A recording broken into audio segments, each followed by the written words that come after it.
Esto es Desde la Redacción, el podcast de Rosario 3. Mi nombre es Ezequiel Clerici. En esta entrega seguimos con la tarea de intentar descifrar el estilo de conducción y ejercicio del poder del presidente Javier Milei junto al politólogo Ignacio Lavaki. ¿Por cuánto tiempo puede el gobierno aguantar los trapos de la motosierra y la licuadora sin apoyo político? La máxima mileísta de alineamiento o sometimiento que experimentan los gobernadores afecta a la estrategia de Macri para fusionar el PRO con el oficialismo. Sobre el final, conversamos con Lavaki sobre la política exterior del gobierno, su alineamiento con Occidente y la ambigüedad respecto a la causa Malvinas.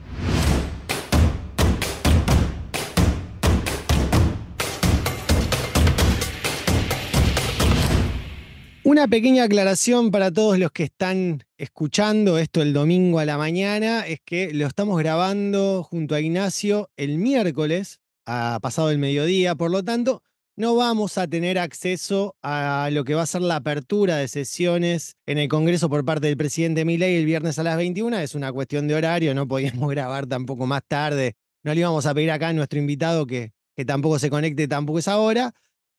Así que hecha la aclaración, bueno, Ignacio, te doy la bienvenida, te agradezco que estés este ratito que puedas compartir con nosotros. Y lo primero que te quiero preguntar es, ¿cómo analizás el estilo de Milei? Esta idea de confrontar con propios y extraños.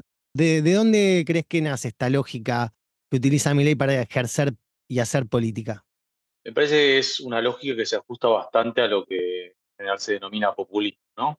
Y lo que busca, o prioriza, es el vínculo personal, no mediado, entre el ciudadano y el dirigente, en este caso el presidente, ¿no? Y es la misma lógica que vimos en la campaña, ¿no? Entonces, Milei es bastante disruptivo. Su campaña estuvo centrada en todo este discurso sobre la casta y los privilegios. Me parece que eso es lo que sigue estructurando un poco buena parte de las acciones del gobierno, ¿no? Que buscan todo el tiempo resaltar ese contraste. Entonces, yo lo veo por ese lado. Es como que la misma lógica de comunicación política de la campaña sigue estando ahora desde el gobierno, ¿no? Entonces, hacer pactos, el toma y daca propio de la política es algo propio de la casta. Milei no quiere incurrir en eso. Por ahora es algo que le rinde en términos políticos. Me parece que le amortigua un poco el costo social de las medidas iniciales que ha adoptado. Veremos cuánto sigue rindiendo esta estrategia, ¿no? O sea, esta estrategia puede servir muy bien para la opinión pública durante un tiempo, pero complica bastante la aprobación de leyes, por ejemplo, ¿no? Entonces, ahí me parece que hay un tema de un balance. Pero yo diría que lo vincularía con eso, ¿no? Y con esta idea de ser disruptivo y de tratar de diferenciarse de la política tradicional. Y en cuanto a la velocidad con la que ha ido desarrollando su política económica particularmente, porque claramente la política institucional ha tenido las trabas de la ley ómnibus y ahora estamos viendo también con el DNU. ¿Pensás que esa velocidad le permite obtener un tiempo con su propio electorado al que pareciera que todas estas cuestiones que vos marcás de rasgos populistas, lejos de molestarle, en un punto lo sigue conteniendo? Bueno, yo diría que acá hay una cuestión, ¿no? Que es que hay una decisión de concentrar todo lo que sea antipático en la menor cantidad de tiempo posible, ¿no? Con la idea de que, superada una etapa difícil, la Argentina va a entrar en un sendero de descendente inflación y que también un rebote fuerte de la economía, algo que está por verse, ¿no? Eh, y esto yo diría que por ahora hay paciencia hacia eso de parte de su electorado, ¿no? Digo, del 56% que lo votó en segunda vuelta, por más que su electorado, su núcleo duro es 30%, el enfrentamiento con la política tradicional en ese 30% le rinde, y en los votos de segunda vuelta, que son votos de una parte del voto de Schiaretti y todo el voto que fue a Patricia Bullrich, me parece que, dado que la alternativa que se ve es el retorno a lo anterior, bueno, por ahora le siguen extendiendo el bono de confianza a Milei, ¿no? El tema es la duración de la etapa difícil, ¿no? De a cuánto falta transitar para llegar a ver, por decirlo en términos bíblicos, que tanto le gusta a Milei, la tierra prometida, ¿no? Entonces, evidentemente, y vuelvo a la metáfora bíblica, no se puede andar peregrinando 40 años por el desierto como los judíos después de la liberación en Egipto, o sea, sería intolerable 4 años de ajuste.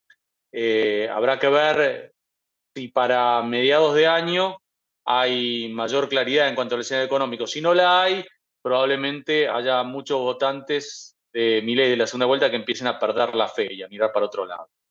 Viste que está como esta lógica de que todo el tiempo están tirándole un hueso a la oposición, y hablo en general, para que se converse de temas frente a la sociedad que no son el ajuste o las dificultades económicas. Es como una lógica, ¿no? Adorni lo hace todas las mañanas a eso. ¿Crees que la oposición le está haciendo el juego porque no sabe, no tiene alternativa al discurso que está haciendo Milei? Pues yo creo que hay dos lugares distintos. Uno es el de la oposición dialoguista Ujú. y otro es el del kirchnerismo. Me parece que el kirchnerismo tiene su nicho de votantes, kirchnerismo barra peronismo, ¿no? Tiene su nicho de votantes y le es funcional más bien confrontar con el discurso de Milei. Ahora, si Milei le va bien, el proceso de declive gradual que hemos visto en el kirchnerismo barra peronismo en los últimos años podría continuar, ¿no? Y la situación de la oposición dialoguista es más incómoda todavía, creo, ¿no? Porque en parte están de acuerdo con una porción de la agenda de Milei, tal vez no con los modos, y el problema es que si a Milei le va bien, que se quede con su electorado, ¿no? Entonces está en una situación bastante, yo diría, bastante complicada, porque si le ponen palos en la rueda, Milei los ataca y dice que son parte de la casta y que votan con el kirchnerismo. Y si a Milei le va bien, bueno, es como que eventualmente, si Milei logra tener éxito en bajar la inflación y que la Argentina vuelva a crecer, bueno, qué lugar ocupan dentro del espacio, ¿no? Dentro del espacio político argentino. Entonces es un poquito el dilema. Y el rol de Milei como político, ¿cómo lo analizás? Porque también se daba esto, ¿no? Previamente, sobre todo de los analistas y los periodistas, de ningunear bastante las capacidades como político de Milei. Y da la sensación, también por esto que vos acabás de describir, de cómo juega con esa ambigüedad de que si me votás en contra y sos la oposición dialoguista, al final sos la casta y sos kirchnerismo, como que logra balancear bien esa cuestión de lo que es el juego político. ¿Vos lo ves como un político profesional en ese sentido? Tal vez con un estilo distinto al que podríamos haber estado acostumbrados de lo que entendemos como tradicional, ¿o estamos hablando de algo distinto, completamente distinto? A ver, yo lo veo como una persona muy disruptiva, muy audaz, muy convencida de una serie de ideas y que no está dispuesta a negociar parte de esas creencias, ¿no? Y que Paco muestra una disposición a pisar a fondo, ¿no? El acelerador. Eh, y en eso se diferencia. Me parece que en algún punto, ya que mencionabas antes el gradualismo, él tiene una desventaja respecto de Macri, que es que asumió con menor poder institucional, ¿sí? Con un bloque más reducido en el Congreso, sin ningún gobernador, sin ningún intendente prácticamente, pero con una crisis expuesta, ¿no? Digo, Macri no tuvo esa ventaja de decir, bueno, esto es una situación terminal, si no hacemos... Digo, el mandato que tenía de las urnas era muy diferente y era muy difícil, si no hay una urgencia, aplicar la terapia de shock, ¿no? Entonces, en ese sentido, Milei tiene una ventaja y tiene la ventaja que ganó cómodamente frente al candidato del peronismo en la segunda vuelta, cosa que el caso de Macri fue por 1,5 puntos, ¿no? Entonces, eso le da una ventaja por unos meses y le da pie a ser tan disruptivo, ¿no? Como vemos que es, no solamente en temas de política doméstica, sino también en temas de política internacional. Ahora, eh, obviamente como decía Virgilio, la fortuna sonríe a los audaces, ¿no? Pero también si uno se pasa de rosca en la audacia y acelera en las curvas, bueno, tranquilamente puede morder la banquina y volcar, ¿no? ¿A qué me refiero con esto? ¿No? Que si uno se pasa todos los días atacando a los dirigentes que están en el Congreso, a los cuales los necesita para aprobar legislación, eventualmente, y a los gobernadores, bueno, eventualmente la factura va a llegar, ¿no? Y la factura va a llegar no en el momento que Milei esté en el pico de su popularidad, sino cuando más vulnerable esté. Entonces, ese es un riesgo, y es un riesgo que me parece que no hay que ningunear, porque, digo, en el presidencialismo hay muchos problemas. Uno de esos problemas es la parálisis, que es básicamente cuando hay un gobierno de minoría. Este es un gobierno de hiperminoría, ¿no? Entonces, la hiperminoría se resuelve dentro de la institucionalidad de una manera muy simple, que es ampliando la coalición, tratando de formar una alianza de gobierno que lleve a tener mayoría, por lo menos en una Cámara, que es lo que se necesita hoy en la Argentina para gobernar. Porque ya con una Cámara uno puede ratificar los decretos de necesidad de urgencia, ¿no? Eh, Ahora, sin eso, uno queda muy vulnerable. Y sin eso, y sin tener un tercio del Congreso, más vulnerable aún, ¿no? Porque digo, no quiero llegar al extremo que alguien dijo este fin de semana pasado que Milei estaba a tiro de juicio político. Yo creo que no es el caso. Eh, pero es un hecho que si el Congreso sanciona una ley, Milei la veta, tranquilamente el Congreso tiene los dos tercios, si se arma esa mayoría, para insistirle, y Milei no tiene cómo resistir una insistencia legislativa, ¿no? O sea, es una señal de debilidad muy fuerte. Otra señal de debilidad muy fuerte sería que le volteen el decreto de necesidad de urgencia las dos cámaras, ¿no? Que es lo necesario para que quede derogado el decreto, ¿no? Y eso es una señal de debilidad que eventualmente, yo creo que esto hay que verlo como un triángulo, ¿no? En una pata, en uno de los vértices, en una pata del triángulo está el Congreso, los gobernadores, el sistema institucional, en otro está la opinión pública barra la calle y en otro el mercado, ¿no? Entonces, yo noto que el inversor financiero está muy como entusiasmado por mi ley, ¿sí? La gobernabilidad es una duda y la calle, sí, hay huelgas, hay movilizaciones, pero son del 44% que no lo vota a Milei. O sea que yo diría que eso no representa un problema.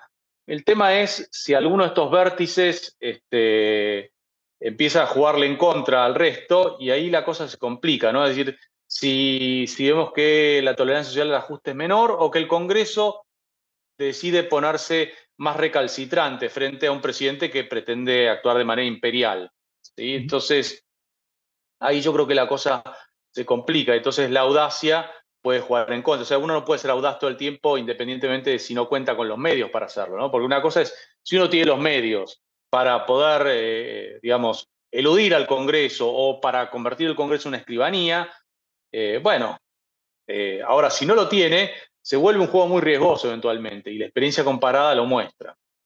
Sí, y lo impresionante es que todo este análisis que vos hacés y que pasó tan solo en 70 días, ¿no? A mí por lo menos me resulta una novedad de que con semejante velocidad se haya generado este nivel de conflicto. Entiendo que se venía de una situación compleja, pero es impresionante que en tan poco tiempo estemos con este nivel de disputas tan fuerte y tan acelerado. Bueno, a ver, yo dije antes que Milei es un caso de liderazgo populista como lo era Cristina, ¿no? No en la agenda económica, no se parece en nada, pero el estilo se construye a partir del conflicto, ¿no?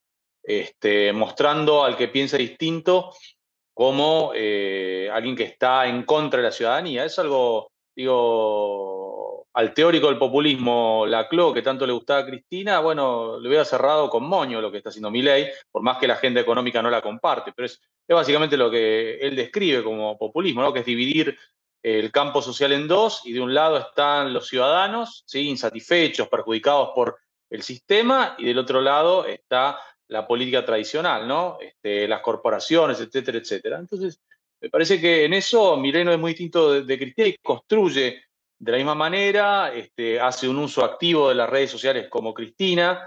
Eh, También, digo, eso de ensañarse con algunas personas desde el atril, que era bien característico sobre todo del segundo gobierno de Cristina Kirchner, bueno, también está potenciado en Milei, ¿no? Entonces, en ese sentido digo, es el modo natural que tiene de hacer política, ¿no? O sea, lo que sorprendería no es que Milei sea conflictivo, lo que sorprendería sería que fuera conciliador. No, no lo fue conciliador desde que lo conocemos en los estudios de televisión. Sería sorprendente que ahora llamara un gran acuerdo nacional el viernes. A mí no me sorprendería lo provocador, me sorprendería lo disruptivo, lo conflictivo, perdón, lo conciliador. Recién analizábamos lo que podía suceder si Milei tenía éxito en su proyecto, sobre todo económico de primera fase, que es bajar la inflación, ir a una unificación del tipo de cambio, en fin, acomodar las variables macro, que todo el mundo habla, bueno, precios relativos y demás. Pero ¿qué crees que puede suceder si eso fracasa? ¿Ves que tenga algún peligro de continuidad institucional el Poder Ejecutivo? ¿O pensás que la política va a intentar encauzar esa situación para lograr que el presidente, eh, pese a él mismo en algún punto, termine su mandato o lo revalide dentro de 4 años?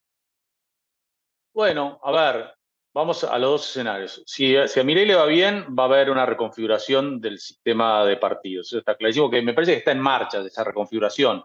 Ahora, que le vaya bien determina un poquito de qué manera se reordena el sistema de partidos. Ahora, si le va mal y él mantiene esa soledad política, bueno, ahí el escenario de salida anticipada, bueno, tiene una probabilidad que no es cero, ¿no? Eh, Depende mucho del grado de protesta social y quiénes sean los protagonistas de la protesta social, ¿no? O sea, cuál sea la demanda. Si la demanda es que se vaya el presidente y el Congreso se hace eco de esa demanda y hay digamos, y hay un gobierno que no tiene los resortes, ¿sí? Para funcionar. Entonces, eh, a mí no me gusta tener estos cantos de sirena, ¿no? Digo, perdón, estos pronósticos así al estilo Cassandra, pero digo, es un tema que el presidencialismo en situaciones de minoría suele dar lugar en América Latina a este tipo de situaciones, donde los presidentes tienen problemas para terminar el mandato. No, la pregunta por ahí más iba por la robustez de la institucionalidad argentina, por justamente para esto, para no hacerte hacer, digamos, futurología sobre algo que no sabemos realmente ninguno, ¿vos ves robusta la institucionalidad argentina como para sostener un gobierno o lo que sea que se dé por parte de estos factores que vos acabás de poner, la institucionalidad lo pueda contener y salir y tener una salida política? La institucionalidad está sólida en la medida que rija lo que dice la Constitución. Entonces, de un escenario conflictivo se puede salir por medios institucionales y por medios no institucionales. Medios no institucionales son lo que comúnmente se conoce como golpe de Estado o autogolpe de Estado, y yo creo que el riesgo es mínimo, ¿sí? Mm, bien. O sea, autogolpe es que el presidente cierre el Congreso, cosa que en otros países algunos presidentes han tenido éxito, otros lo intentaron y no tuvieron éxito. Yo creo que acá no existe ni la más remota chance que eso pase. O golpe de Estado que las Fuerzas Armadas, como en el pasado lo hicieron en 6 oportunidades, por suerte hace mucho tiempo, tomen el poder. Y creo que eso no va a pasar, ¿no?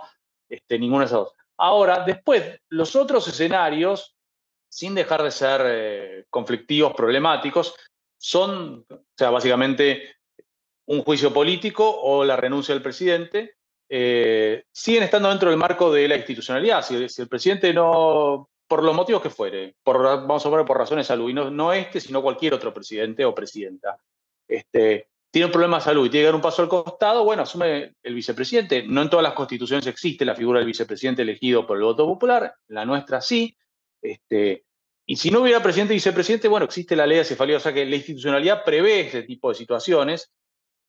Obviamente, lo que la ciencia política llama los colapsos presidenciales, que son crisis de gobierno, pero no de régimen, son situaciones complicadas y uno esperaría que no ocurran. El juicio político no es algo que uno tiene que ningunear. No, en América Latina se ha convertido en el equivalente a lo que en el parlamentarismo es el voto de censura, ¿no? Que es que básicamente un primer ministro pierde el apoyo político del Parlamento y bueno, cae el gobierno, se arma un nuevo gobierno con una nueva coalición, se llama elecciones. En el presidencialismo es un poquito más rígido el tema, porque el presidente del Congreso tiene mandatos fijos. Eh, entonces, es una medida de última ratio el juicio político, que lamentablemente se usa de manera un tanto relajada en la región, pero uno diría, sigue estando dentro de la Constitución esa posibilidad. Uno desearía que eso no ocurra. Ahora, si hay un gobierno muy débil, que es muy impopular y no tiene mayoría, que no puede aprobar legislación, la continuidad puede ser peor a, a un cambio, digamos. ¿Qué opciones hay? Bueno, hay muchas. Justamente la figura del jefe de gabinete, que hoy está un tanto desdibujada, se creó originalmente para ese tipo de situaciones, para la cohabitación, ¿no? O sea que, supongamos que un presidente perdía la mayoría en el Congreso, una de las elecciones intermedias, bueno, uno se suponía que podía usar como al jefe de gabinete como el primer ministro de una mayoría parlamentaria y teníamos un presidente que preside pero no gobierna, ¿no? Y un primer ministro que es el que realmente gobierna. El jefe de gabinete ha quedado una suerte de limbo, es una figura que no queda muy claro para qué sirve, pero es una de las posibles soluciones, que es que el presidente quede con algunas funciones más formales y que el poder real esté en el jefe de gabinete. Entonces es una salida frente a una situación de mucha debilidad política del presidente. Se exploró eso en la crisis del 2001, pero no se usó. Y después nunca más se reflotó esa idea. Y después están las otras soluciones que son un poquito más drásticas, que es, pero de vuelta, para el juicio político tiene que haber una causal. Y lo que muestra la experiencia es que todos los casos así de salida anticipada de un jefe de Estado en América Latina fueron precedidos por una caída muy drástica de la popularidad presidencial y por manifestaciones, digamos, masivas pidiendo la salida presidencial, ¿no? Y que Entonces, convengamos que hasta ahora eso no estaría pasando, porque está con un 50% de imagen positiva, no hay, como vos decías, grandes manifestaciones en la calle, lo cual también eso le da cierto aire para seguir, por lo menos con este estilo de confrontación. sí, a ver, este estilo de confrontación, independientemente de la aprobación que tenga, la probabilidad de que haya un juicio político, no puede seguir mucho tiempo porque básicamente, por ejemplo, uno no puede gobernar sin presupuesto, es decir, este año lo está haciendo, pero, digo, el Congreso bien se podría retobar, voy a dar algunos ejemplos, ¿no? Entonces, por ejemplo, el presupuesto y los decretos de necesidad de urgencia, ¿no? En Estados Unidos, cuando un presidente no puede aprobar el presupuesto, se da lo que se llama el cierre de la administración pública, el shutdown. Entre nosotros esto no es así porque hay un artículo de la Ley de Administración Financiera, la 24.156, que dice que si no hay un presupuesto aprobado para el 1 de enero, se prorroga el del año anterior, ¿no? Ahora bien, eso es una ley que tranquilamente el Congreso podría modificarle y decir, si no hay un presupuesto aprobado, hay que paralizar la administración pública. Los decretos de necesidad de urgencia. La legislación, o sea, lo que establece es que están vigentes en tanto que no han sido rechazados por las dos cámaras. Eso surge de una ley aprobada en el año 2006, cuya redacción fue obra de la entonces senadora Cristina Fernández de Kirchner, su marido era el presidente. Digo, eso tranquilamente el Congreso, con la mayoría absoluta de todos los miembros de cada cámara, lo puede modificar y decir, bueno, que un DNU, ¿sí? Para quedar vigente, tiene que dentro de los 30 días de poder haber sido emitido ser aprobado expresamente por ambas cámaras y que si en 30 días no fue aprobado, bueno, tiene otros 30 días para ser aprobado y que si no, se cae. Que es lo que, por ejemplo, como están reguladas el equivalente a lo que tiene de urgencia, las medidas provisorias en Brasil. Digo, tranquilamente el Congreso puede avanzar por ahí. O, digo, pensemos una cosa, hasta ahora Milei tuvo un Congreso que no tenía poder de agenda, ¿sí? Porque en las sesiones extraordinarias la agenda la fija el Ejecutivo. Bueno, eso se acaba el viernes. Arrancan las sesiones ordinarias, se van a constituir las comisiones, van a empezar a entrar los proyectos de ley. Digo, mi ley puede demorar, por ejemplo, el restablecimiento del impuesto a las ganancias, que tanto perjuicio le está causando a los gobernadores. Y el Congreso puede decir, bueno, no, lo restablezco a partir de, obviamente va a generarle mucha impopularidad al Congreso hacer eso, pero digo, tranquilamente puede hacer eso, como puede sancionar la coparticipación del impuesto país, una medida horrible en mi opinión, pero podría hacer eso y hasta juntar los 2 tercios. Entonces, eh, en la jugada corta, el presidente tiene mucha más capacidad de pasar por arriba del Congreso, porque es sencillamente publicar decretos en el boletín oficial y atiborrarlos, ¿no? Y el Congreso toma tiempo, pero una vez que en el Congreso se coordinan las mayorías para obstruir al presidente, bueno, ahí la cosa se le puede poner bastante complicada. Entonces, por esto digo que no se puede gobernar 4 años sin el Congreso, y hay un jugador que todavía no habló, que es la justicia. Todavía está esperando, y yo creo que la Corte Suprema lo que está haciendo es básicamente, los miembros de la Corte tienen esta postura, a veces la han hecho explícita, otras veces menos explícita, pero en algunos reportajes a Rosati se ve, es que la justicia no tiene que resolver las cuestiones que tiene que resolver la política, ¿no? Entonces, ahora, si la política durante un tiempo no resuelve, la justicia se va a expedir, ¿no? Entonces, eh, digo, y sin cooperación entre el Ejecutivo y el Legislativo, por ejemplo, no se pueden nombrar jueces, no se pueden nombrar fiscales, no se puede cubrir la silla vacante que hay en la Corte Suprema de Justicia, y a fin de año va a haber otra silla vacante, que es la del juez Maqueda, salvo que lo prorroguen por otros 5 años, cosa que puede hacer el Congreso. Entonces, digo, la parálisis del Estado al principio puede pegarle a los intendentes, a los gobernadores, pero llegado a un punto, si los problemas no se resuelven, la culpa la tienen todos y el presidente no va a ser la excepción.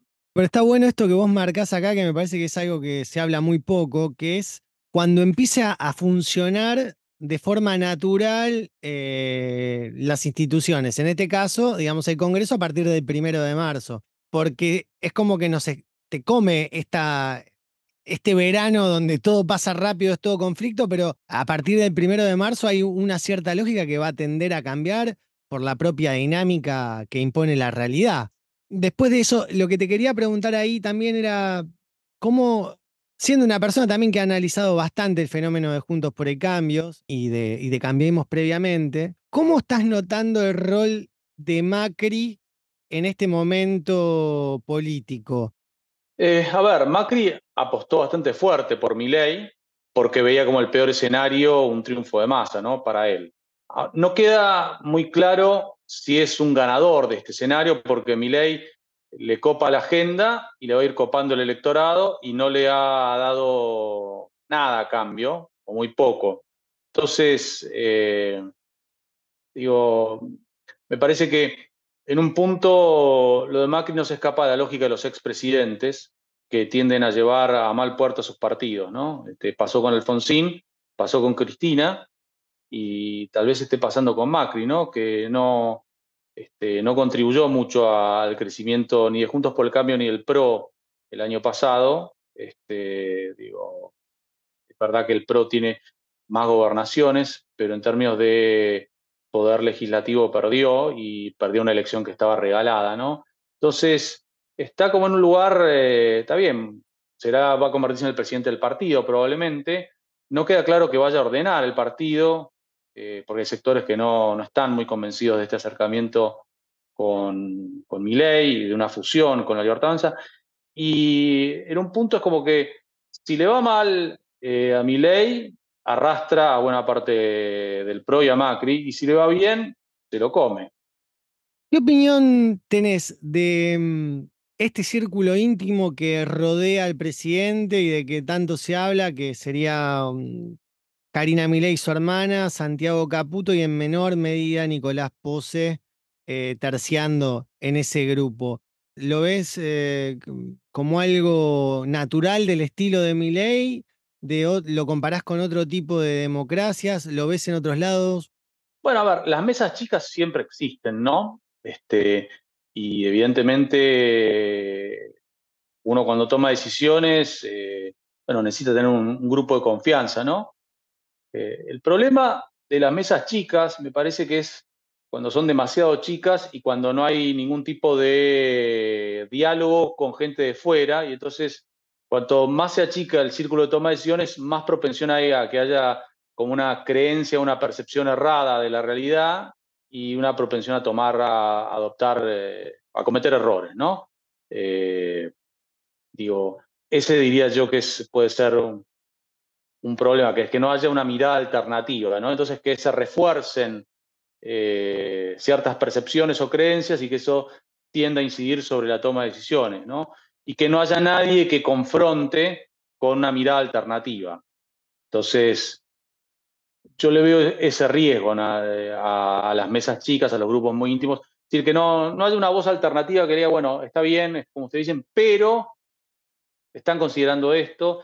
Hay como una tendencia al aislamiento, ¿no? Y me parece es inexorable en cualquier gobierno.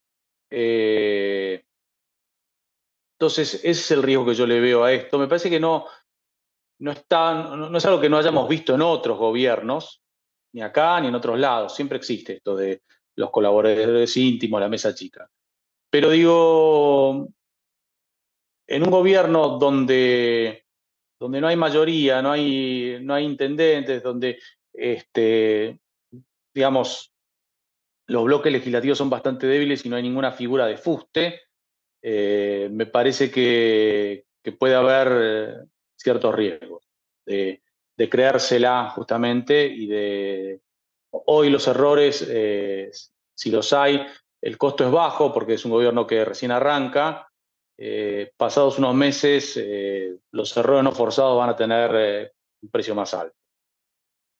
Hablando con distintas fuentes, en particular con gente que trabaja con movimientos sociales, con algunos políticos de la oposición que están en el Congreso, todo el tiempo me comentan es que esta cuestión de que no consiguen gente que tenga firma para activar programas o partidas presupuestarias que en algunos casos ya estaban listas para liquidar desde la gestión anterior y no lo logran destrabar. ¿Pensás que esa falta de gente en lugares clave del Estado es una acción deliberada del gobierno para justamente no tener que dar explicaciones por este tipo de cuestiones? ¿O realmente que les falta gente para cubrir esos espacios y que bueno, que tal vez eso si se llegase a un mejor puerto con el PRO o Conjuntos por el Cambio estaría resuelto y sin embargo no termina de darse? Me inclino más por lo segundo, ¿eh? Que es que básicamente no tienen cuadros para nombrar. este, Y digo, cualquier gobierno nuevo tarda en acomodarse, digo, siempre, incluso si estuviera la gente nombrada, hay demoras en ejecutar partidas presupuestarias porque hasta que alguien tiene el poder de la firma y toma, a ver, hace un análisis de cuál es el estado de situación y demás, bueno, se lleva algunos meses, eso es común. Ahora, que pasados 3 meses haya muchos cargos sin cubrir, y yo diría que eso es un problema, ¿no? Es un problema y me parece que está más vinculado a cierta cuestión de desconfianza y de mala práctica. Y la relación con los movimientos sociales, ¿crees que entra dentro de esta lógica también de confrontar para quitar del medio determinados actores? ¿Pensás que es una cuestión más ideológica? Porque da la sensación de que los movimientos sociales, más allá de la opinión que podamos tener acerca de cada uno o uno en particular, cumplen un rol que el Estado, por incapacidad o porque no tiene las herramientas, no logra cubrir, que está muy relacionado con la burocracia que necesita el Estado para funcionar y las personas que pueden lograr que aquellos que necesitan de esa ayuda puedan sortear esa burocracia de la mejor manera posible. Y da la sensación de que eso no se estaría dando, no se está ejecutando. De hecho, lo que te decía antes, digamos, hay muchas partidas, sobre todo de alimento, que no está llegando. ¿En qué la justificás esta pelea o esta desconfianza tan grande con los movimientos sociales? Bueno, básicamente es que por más que uno les dé recursos, lo van a seguir haciendo corte o intentando cortar la calle a Milei, ¿no? Entonces puede ser que haya demoras por firma, pero me parece que no va a haber una estrategia de tratar de negociar, porque están, y en eso debe tener contacto con Macri, la experiencia de Juntos por el Cambio en el gobierno, Cambiemos, ¿no? Digo que le dieron muchos recursos y de nada sirvió. Es como que me cuesta decir eso, pero tiraron recursos a la basura en términos políticos, ¿no? Ujú. No hablo de quiénes reciben los recursos, por favor. Entonces, y también la lógica ya más ideológica de la desintermediación, ¿no? Digo, Milei es ultraliberal, libertario, el centro es el individuo, y las corporaciones son vistas como algo innecesario, ¿no? Más bien como una molestia. Entonces, la idea es llegar directamente al individuo y por eso vemos que la política social de Milei se orienta más a fortalecer la tarjeta alimentar y no tener que pasar por el peaje que representan las organizaciones sociales a los ojos de él. Te quiero aprovechar ya en esta parte final para conversar un poco sobre la política exterior del gobierno, porque también es una materia que vos manejás. ¿Cómo analizás el alineamiento de Milei con Israel y con los Estados Unidos? ¿Qué podemos esperar de acá al próximo tiempo o durante la presidencia de Milei en cuanto a relaciones exteriores?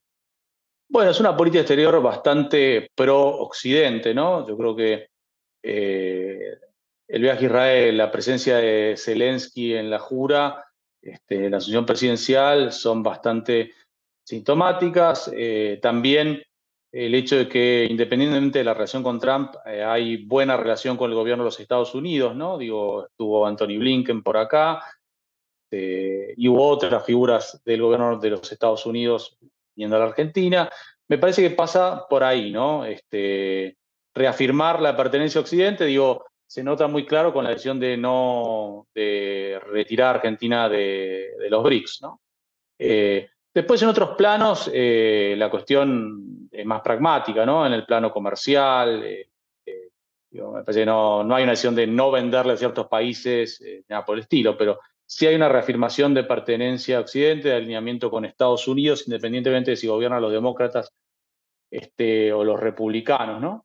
¿Y el rol de Moldino, cómo lo estuviste analizando como canciller? ¿Pensás que está haciendo un trabajo correcto? Sobre todo, bueno, este último chispazo que tuvieron relacionado con Malvinas y Cameron, que fue a las islas, ese intercambio mucho a través de redes sociales y después cara a cara. Bueno, yo diría que eso es lo correcto, ¿no? La Argentina tiene una postura histórica desde que las Islas Malvinas fueron usurpadas por el Reino Unido en 1833 y la tiene que sostener en el tiempo y sostener el tiempo a través de acciones oficiales, ¿no? Entonces, ¿por qué? Porque si no, los derechos que la Argentina tiene para reclamar la soberanía de las islas se van diluyendo en el tiempo, ¿no? O sea, si uno no hace nada, en el derecho internacional esos títulos como que van prescribiendo, pierden validez si algún día este conflicto se zanjara, esta disputa se zanjara en una corte internacional o a través de un laudo arbitral, ¿no? Entonces, digo, es razonable. Perdón, yo Bueno, me refería porque viste que tuvo como una posición ambigua la canciller previamente. Después que por ahí como se generó todo un ruido alrededor del trato que tuvo, es que pareciera que se dio esa especie de escarceo final con el premier sí, británico. a ver, una cosa es con guitarra y otra es con cajón, como dicen en algunos países. O sea, en la campaña, Mondino tuvo unas declaraciones que fueron bastante torpe, yo diría, porque era básicamente avalar la postura de los kelpers, ¿no? Hay una vieja disputa entre Argentina y Gran Bretaña sobre si hay que respetar los intereses de quienes viven hoy en las Islas Malvinas o los deseos.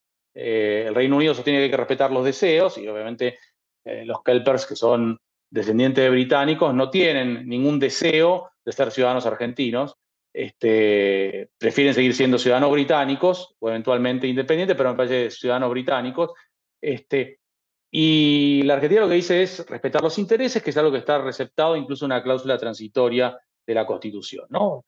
Entonces, las declaraciones en campaña de Mondino habían, digamos, que daban lugar a avalar esta idea de la autodeterminación de los kelpers, que es algo que la Argentina cuestiona desde la década del 60 y que lo cual obtuvo una resolución favorable en Naciones Unidas a que el caso de Malvinas no era un caso de descolonización, que era algo que estaba muy en boga en ese momento, los años 60 del siglo XX.